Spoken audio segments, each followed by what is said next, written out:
Welcome to the deep dive. Today, we're going to unpack something that, well, it touches on weight, medication, but it's really about so much more. Yeah. We're looking at it through the lens of some specific ideas attributed to someone named Dan Hollis. Yeah, we've gathered insights from various sources reflecting on what Dan Hollis teaches. Things about weight loss, sure, but also emotional hunger Right. and the role of medications like semaglutide, Yeah. you know, Ozempic or Wegovy. And our goal here really is to dive into these sources and try to grasp Hollis's perspective, because it's definitely not just about calories or seeing a drug as a simple fix. No, there's a much deeper layer he seems to be pointing towards. Yeah, and the thing that really grabbed me from the sources is this idea Hollis has about listening to the silence. Uh-huh. He says the, quote, real work only starts after the cravings stop. Which is pretty counterintuitive, right? Totally. So we want to explore what that actually means and, according to these materials, why it's supposed to be so important. Okay, so let's start with hunger. Mm-hmm. Normally, we think of it pretty physically. Yeah, like stomach growling, blood sugar dipping, that kind of thing. Basic biology. And yeah, that's definitely part of the picture. Mm-hmm. But Dan Hollis, at least as these sources present him, pushes for a wider view. He talks about emotional hunger, Okay. and he reframes it. It's not just a craving like, I want chocolate.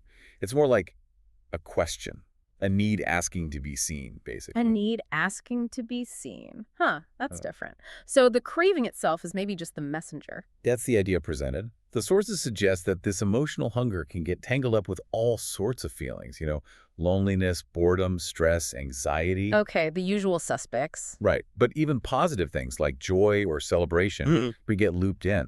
Our relationship with food just gets woven into our emotional lives. So the craving becomes the signal for that feeling, not necessarily for, fuel. Precisely. Like reaching for chips when you're bored or using food to kind of manage stress. It's complex. Much more complex than just needing energy. Food becomes a tool for something else. Exactly. And that's where semaglutide fits into this framework in a really interesting way. Right, so semaglutide, we know it as Ozempic, Wegovy.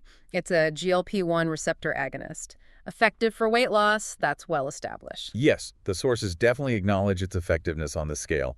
But Hollis, or the reflections on his work, they offer this crucial reframing. Okay. He apparently says semaglutide isn't the solution for the deep stuff. Yeah. It's more like a pause We'll pause. or breather, Right. a reset.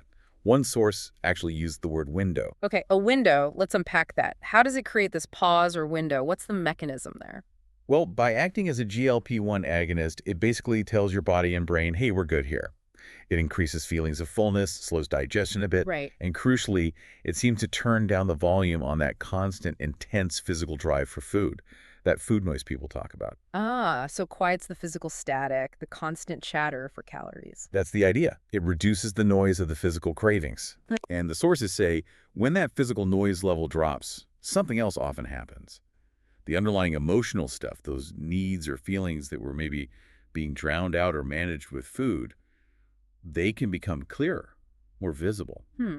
I can see how that might feel, well, a bit naked.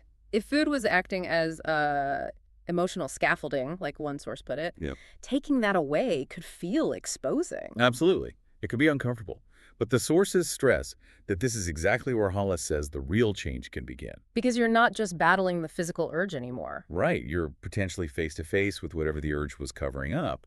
The real question behind the craving. Okay, so Hollis gives you this window. What does he suggest doing in that window? How do you work with this emotional hunger once it's more apparent? Well, the approach described isn't about fighting it anymore, but about observing it. Pausing, getting curious. Curious about the craving itself. Yeah, trying to decode it. Like, what is this feeling really asking for? Is it connection? Is it rest? Is it just boredom needing engagement? And this connects strongly to his ideas about identity, right? The sources mention something called identity disconnection. Yes, that seems central to his framework. The idea that emotional hunger often crops up as a symptom when we've lost touch with ourselves. Lost touch. How so? Like losing connection to your values, your sense of purpose, maybe parts of yourself you've suppressed or ignored. That fundamental need for meaning and connection is still there, though.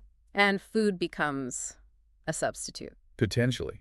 An easy, quick, even if temporary way to fill that void or distract from that feeling of being adrift. There's a quote highlighted in the sources. You didn't lose control. You lost connection to your hunger cues, to your purpose, to yourself. That's what we help you rebuild. Wow. That really flips the script on the usual weight loss narrative, which is so often about discipline, willpower. Totally. Hollis, according to these reflections, basically says willpower isn't the main event. It's almost beside the point if the underlying disconnection isn't addressed. So he's not saying willpower is useless, but it's not the foundation. Seems like it. Like, listen to this quote. The real work begins when the cravings stop. That's when the truth shows up. The truth shows up when the noise stops. Exactly. And another one, semaglutide isn't cheating, it's adaptation. The real cheat is pretending willpower was enough. The real cheat is pretending willpower was enough. That hits hard. It suggests the struggle isn't just a personal failing of discipline for many people. Right. And that leads to this concept of alignment. Here's another quote that jumped out. You don't hold on to weight loss with discipline. You hold on to it with alignment.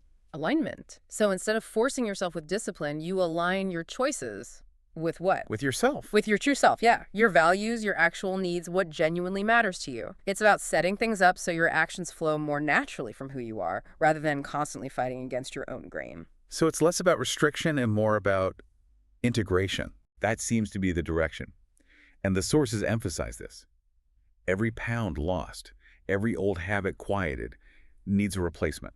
You have to replace the story behind the habit, not just, throw away the cookies. So the biology, maybe helped by the medication, gives you that pause, that head start. But it's the identity work, the alignment, that actually sustains the change long term. It's like that other quote said, semaglutide isn't the solution to emotional eating. It's the silence that lets you find one. Which loops us right back to this silence being a crucial window, a sacred space almost. Yes.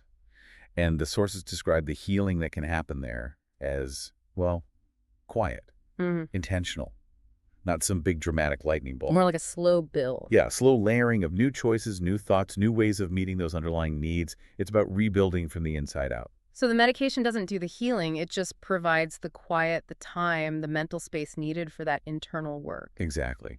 Time to reflect, to reset patterns, maybe rewire that whole relationship with food, and more importantly, with yourself. So it creates the space to become, well, more fully yourself, not someone different, but maybe who you were meant to be without the noise. That's a great way to put it. That seems to be the core message reflected in these sources about Hollis's work. Okay, so let's try and wrap this up. The main takeaway from these sources on Dan Hollis seems to be, view semaglutide not just as a weight loss drug, but as a tool creating a really critical pause. A window. Right, a window, a chance to quiet the physical noise, finally hear the underlying emotional hunger, and start rebuilding that connection to your own identity, to find alignment. And it really prompts some deep questions for anyone listening. If that constant craving noise was quieter for you, what would you really be hungry for? What needs in your life might have been patched over with food, and how could you actually meet them now? Yeah. It's definitely not positioned as some kind of magic pill in these sources. No, more like a potential miracle pause, a chance to choose differently. And a reminder from Hollis, via these sources, that addressing this stuff takes empathy for yourself. Curiosity. Not beating yourself up. Right, awareness, not judgment. So the final thought from Hollis seems to be, when the cravings stop, the truth begins. The question is, are you ready to listen?